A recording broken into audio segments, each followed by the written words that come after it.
പാക് ആക്രമണത്തെ പ്രതിരോധിക്കുന്ന, പാകിസ്ഥാനുമേൽ കൃത്യമായി പ്രഹരമേൽപ്പിക്കുന്ന ആധുനിക യുദ്ധ സംവിധാനങ്ങളാണ് ഓപ്പറേഷൻ സിന്ദൂറിൽ ഇന്ത്യക്ക് കരുത്തായത്.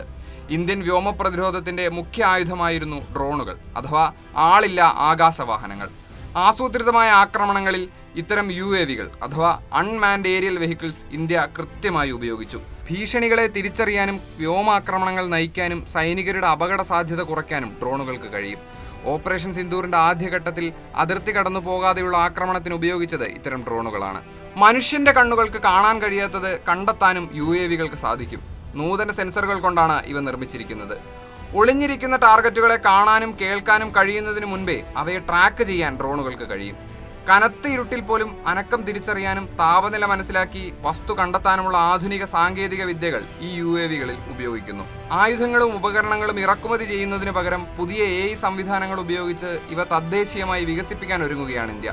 ഇത്തരം ഡ്രോണുകൾക്ക് GPS ഇല്ലാതെ സഞ്ചരിക്കാനും പ്രതികൂല സാഹചര്യങ്ങളിൽ പ്രവർത്തിക്കാനും സാധിക്കും. ഇന്ത്യൻ വ്യോമ പ്രതിരോധത്തിന്റെ മൾട്ടി ലെയറുകളിൽ മുഖ്യ പങ്ക് വഹിക്കുകയാണ് ഇത്തരം ഡ്രോണുകൾ. അതിർത്തി നിരീക്ഷണം മുതൽ ആക്രമണ ദൗത്യങ്ങൾ വരെ ഏറ്റെടുക്കുന്ന ആയുധ സഞ്ചയമാണ് ഇന്ത്യയുടെ പ്രതിരോധമെന്ന് ഓപ്പറേഷൻ സിന്ദൂറിലൂടെ നമ്മൾ തിരിച്ചറിഞ്ഞതാണ്.